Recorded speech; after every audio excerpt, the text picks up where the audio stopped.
حضرت حسن بصری رضی اللہ تعالیٰ عنہ کے دست مبارک پر ایک کفن چور نے توبہ کی. ایک کفن چرانے والے نے حضرت حسن رضی اللہ تعالیٰ عنہ کے دست مبارک پر توبہ کی. اور یہ اللہ والے ایسے اللہ والے ہیں کہ ان کا چہرہ دیکھ کر چور بھی توبہ کر لیا کرتا تھا. حسن بصری رحمت اللہ علیہ کے دست مبارک پر ایک کفن چور نے توبہ کی تو حسن بصری رحمت اللہ علیہ نے پوچھا تیرا کام کیا تھا، کون سا تو گناہ کیا کرتا تھا؟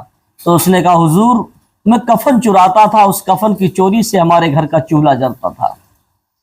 تو حسن بصری رحمت اللہ علیہ کہا تو کفن چراتا تھا اور اسی کفن کے پیسے سے تیرے گھر کا چولہا جلتا تھا تو نے کفن کو چوری کرنا کیوں چھوڑ دیا؟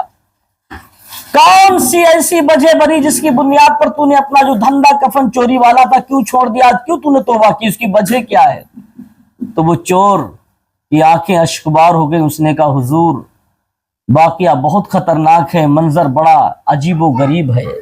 حسن بصری رحمت اللہ علیہ نے فرمایا کہ مجھے بیان کر، میرے سامنے بتا کون سی ایسی بات تو نے ایسی دیکھ لی، کون سا خوف تیرے سینے میں بیٹھ گیا؟ اللہ کا خوف کیسے تیرے سینے میں بیٹھ گیا جو تو نے کفن چوری سے توبہ کر لی، آج کے بعد تو نے کہا کفن نہیں چراؤں گا؟ ایسی کون سی بات تیرے دل میں لگ گئی جس کی بنیاد پر تو نے گناہ کرنے سے توبہ کر لی، کفن چرانے سے توبہ کر لی؟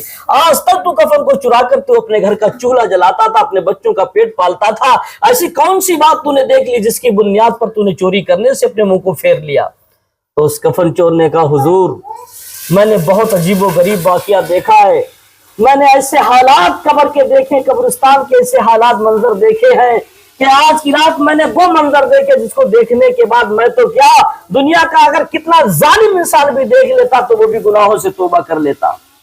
تو حسن بصری رحمت اللہ علیہ فرماتے ہیں کیا منظر دیکھا مجھے بھی تو بتا.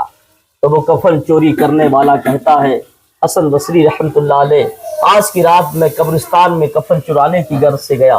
جیسے ہی کفن چرانے کے لیے میں نے ایک قبر کو کھولا، قبر کو کھول ہی پایا تھا، اس کے تختے ہٹا ہی پائے تھے.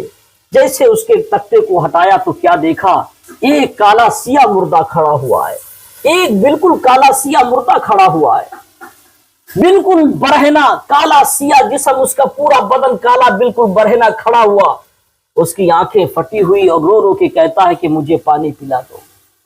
اس کے چاروں طرف جنزیروں سے وہ لیس سے چاروں طرف اس کے گردنوں میں جنزیریں پڑی، فرشتے اس کی جنزیریں پکڑے ہوئے ہیں اور آگ اس کے چاروں طرف جل رہی، آگ میں جلتا ہوا اور چیخ رہا ہے. مجھ سے دیکھ کر کہا میرے بھائی مجھے 2 قطرہ پانی کو پلا دو، میں بہت پیاسا ہوں.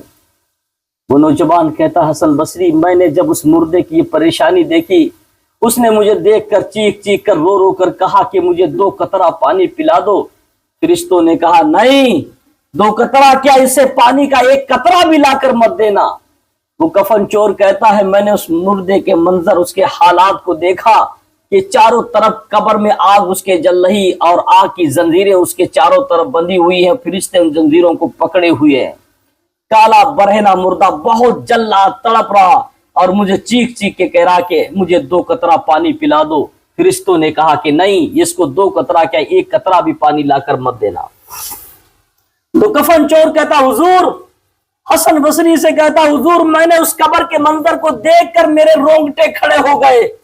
میں نے فوراً اس قبر کو بند کرنے کی کوشش کی اور توبہ کر لی کہ آج کے بعد کسی کا کفن چوری نہیں کروں گا، اتنا بھیانک عذاب ہوتا ہے. تو وہ چور کہتا حضور میں نے اس فرشتے سے پوچھا اور اس مرنے والے سے پوچھا کون سا ایسا تو گناہ کرتا تھا جس کی بنیاد پر یہ سزا ملی؟ کون سی ایسی خطا یہ کرتا تھا جس کی بنیاد پر اس کو آگ میں اتنا جلایا جا رہا؟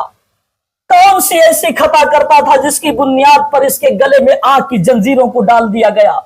کون سا ایسا گناہ اس کا کرتا تھا جس کی بنیاد پر اسے پانی پینے کے لیے بھی ترسایا جا رہا ہے؟ فرشتوں نے کہا تو نہیں جانتا ہے کون سی چوری کرتا تھا، تو نہیں جانتا یہ کتنا بڑا کون سا گناہ کیا کرتا تھا. تو نوجوان کہتا ہے کہ میں نے ان سے کہا کہ مجھے بتاؤ، آگاہ کرو کہ کون سے گناہ کی بنیاد پر یہ سزا ہے. تو نوجوان حسن بصری کی بارگاہ میں بیٹھ کے کہتا حضور مجھے فرشتوں نے بتایا کہ جب یہ دنیا پر زندہ تھا تو لوگوں کی چگلیاں کیا کرتا تھا، ایک دوسرے کی برائیاں کیا کرتا تھا، صبح اٹھ کر چوراہے پر پہنچ کر سب سے پہلے ایک دوسرے کی چگلی کرتا تھا، ایک دوسرے کی برائی میں ملوث ہو جایا کرتا تھا۔ اسی چگلی اور برائی کی بنیاد پر اللہ تبارک و تعالی نے اس کے ساتھ قبر میں اس کا یہ حال کر دیا۔ اللہ تعالی ہم سب کو ہدایت دے، ان باقیوں سے، ان باتوں سے سبق لینا چاہیے، کیونکہ موت تو برحق ہے، سب کو قبر دیکھنا ہے۔ جس نے اپنی ماں کا شکم دیکھ لیا تو سمجھو اس کو قبر بھی دیکھنا لازم ہے۔ جس نے دنیا دیکھی اس کو قبر بھی دیکھنا پڑے گی، اور قبر جسے دیکھنا پڑے گی تو اس کو قبر کے بھگتان کو بھی بھگتنا پڑے گا۔ اگر گناہ کیا ہے تو اس گناہ کا ایک ایک کا بدلہ بھی دینا پڑے گا۔ اللہ ہم سب کو نیک کام کرنے